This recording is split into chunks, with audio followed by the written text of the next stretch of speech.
What's up, YouTube? James Gray's Rider. I was looking for a way to lower the resolution on this camera on my phone here to increase my upload times. That's besides the point right now. I will use a different camera to do that if I can. So I have some new information on the SMD, the Sandman drone, the invisible drone that's killing everybody. Might as well go ahead and put it out there and say that.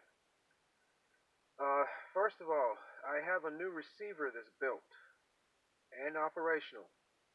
I will be revealing its functions and its abilities and what I've gotten so far on that. But I want to put out this important video on what this Sandman drone actually does. It sends out two signals,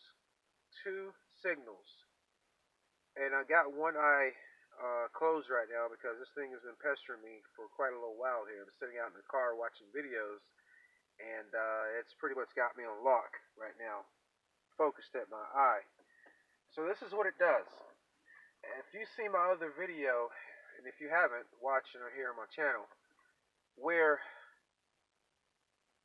when I saw this SMD, the projection of it, and my ability to see it was because of the pink color light that I had in my room with the combination of the two tablecloth sheets, one purple on the facing the outside and one black facing the inside, allowed a type of projection for me to, along with the pink light, in order for it to cast a light onto the shadow on my retina. That's basically how I was able to see it.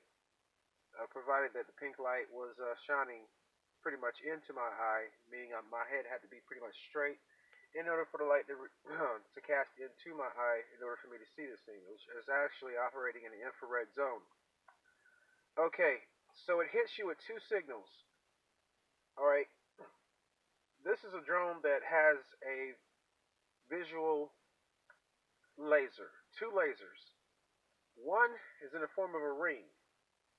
The ring is the one that illuminates your eye first, so that its tracking ability can find your eye. It illuminates your eye and it pulses at a certain frequency, around 6 or 7 hertz, which gives you a... What it does to the eye is it keeps the eye from moving as fast, and it will relax the muscle in your eye. So what will actually happen is your eyes will start to cross. When you get to a point where your brain is a little bit sleepy, maybe like near the end of your point where you need to go to sleep, this thing will affect you to the point where your eyes will start to cross. If you don't have that effect where your eyes start to cross, you're unlucky, and it just affects you, period, you're unlucky. If you have enough rest in you and enough, I would say, endurance mentally, energetically wise, what will happen is your eyes will start to cross. Your right eye is what it targets, and that's the one that will start to go in a direction that it's not supposed to go in. So once it's established that point of doing that to you, it hits you with a second laser, which is in the middle of this ring that's focused on your eye. So the ring projects an infrared image, infrared light, which illuminates your eye, sends out the pulse between 6 to 7 hertz, and then there's a second laser that is in the middle, just like a laser pin light. That's what it looks like. Very tiny, tiny little pinpoint. Anyway, so when it finds its point, when it finds where your retina is, when it finds your pupil, it focuses in on your pupil, and it hits you with a second beam. This beam is modulated at a different frequency. No, it's not. It's modulated. It's more like a choppy modulation. Sometimes if it's gotten, this is what it's done to me. It's actually caused my eye to blink at a certain frequency, which is about this rate right here. If you can see my fingers, that's the rate, which looks like about 5, 6 hertz. 1, 2, 3, 4, 5, 6, 7, 8, 9, 10, 11. About 10 hertz. 7 to 10 hertz.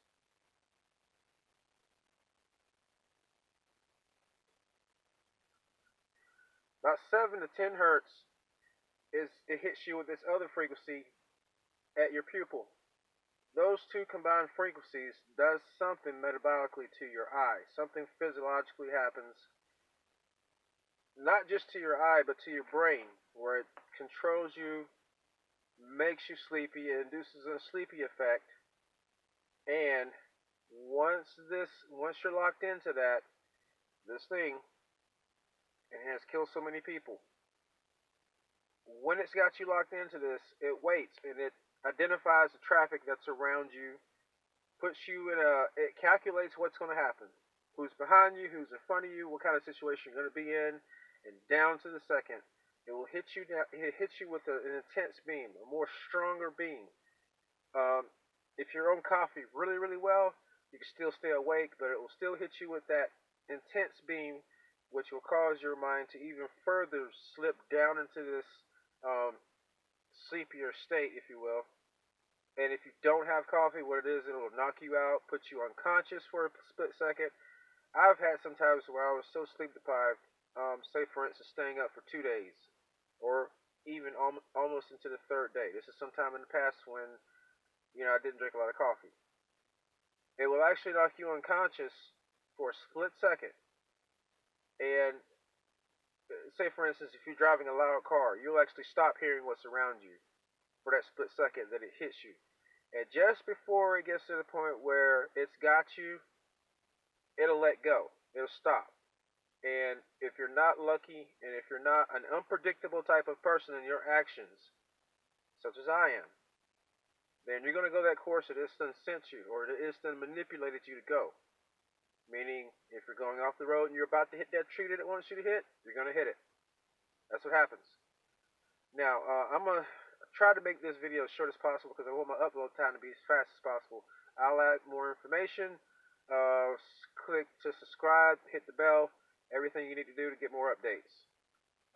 Thanks for watching the Black Space Project.